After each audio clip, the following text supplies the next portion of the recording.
জন্ম মৃত্যু সবকিছুই আল্লাহর হাতে। আল্লাহর অনুমতি ছাড়া একটা গাছের পাতাও নড়ে না। আল্লাহ যদি ইচ্ছা করেন একটা অসুস্থ মানুষকেও মৃত্যুর হাত থেকে আল্লাহ সুস্থ করে তুলতে পারেন।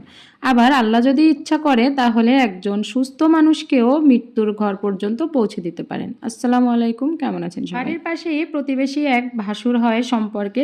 সে অনেকদিন ধরেই অসুস্থ, তাকেই দেখতে এসেছিলাম। আর দেখতে এসে মন থেকে অনেক খারাপ লাগছে যে একটা মানুষ কতটা অসহায় হলে সে চিকিৎসা করাতে পারছে না। টাকা আছে কিন্তু সে চিকিৎসা করাবে এরকম অবস্থায় আর কি নেই। অনেক সময় হয় মানুষ চিকিৎসা করাতে চায় কিন্তু টাকার অভাবে চিকিৎসা করাতে পারে না। আবার এমনও হয় যে টাকা নিয়ে মানুষ বসে থাকে কিন্তু চিকিৎসা করানোর মতো সময় আর মানুষের হাতে থাকে না। কিছুরই কিন্তু একটা বয়স আছে, কিন্তু মৃত্যুর কোনো বয়স নেই। যে কোনো বয়সেই মানুষ দুনিয়া ছেড়ে চলে যেতে পারে। সেটা সুস্থ অবস্থায়ও চলে যেতে পারে, অনেক মানুষ হঠাৎ করে স্ট্রোক করতে পারে, আবার অনেক সময় অসুস্থ অবস্থায়ও মানুষ চলে যায় এই দুনিয়া ছেড়ে। তো এই ভাসুর আমার অনেক দিন ধরে অসুস্থ, সে ক্যান্সারে আক্রান্ত। একটু শারীরিক সমস্যা হয়েছিল, সেখান থেকেই ক্যান্সার হয়ে গেছে আর কি। তো এখন তার এমন একটা অবস্থা, সে চাইলেও আর চিকিৎসা করাতে পারবে না। শুধুমাত্র 10 টাকা দামের একটা গ্যাসের ওষুধ খায় প্রতিদিন সে।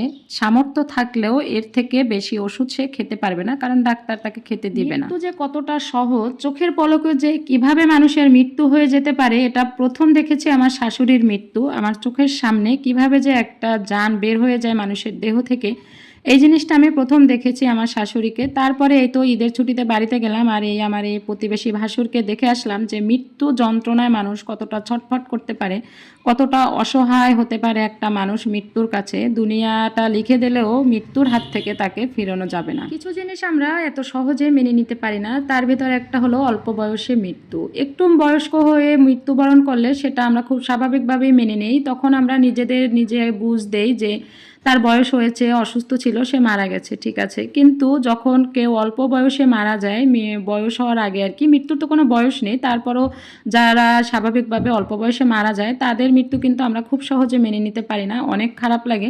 তো এই প্রতিবেশী ভাসুরের কিন্তু অনেক বেশি বয়স না। তাকে দেখলাম যে তার মাথার একটা চুলও এখনও সাদা হয়নি। তার ওয়াইফেরও বয়স খুব বেশি না, 2টা ছেলে একটা মেয়ে। কত সুখের সংসার ছিল, কত না জানি স্বপ্ন ছিল তার চোখে, তার মনে কত আশা ছিল। একটা ছেলে বাহিরে থাকে আর একটা মেয়ে, তো একটা মেয়েই তার, তো মেয়েটাকে এখনও বিয়েই দিতে পারলো না। তাকে নিয়েও হয়তো বা তার কোনো কত স্বপ্ন ছিল, আশা ছিল, কোনো কিছুই হয়তো বা পূরণ হয়নি।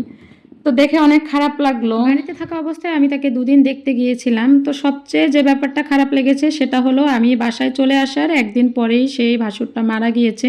তো এই জিনিসটা অনেক খারাপ লেগেছে। আর খুব কাছ থেকে আবারও দেখলাম যে আসলে মৃত্যুটা কত সহজ, মানুষের বেঁচে থাকাটাই কিন্তু সবচেয়ে কঠিন ব্যাপার। ভালো থাকবেন সবাই, আজকের ভিডিওটা এই পর্যন্তই। আল্লাহ হাফেজ।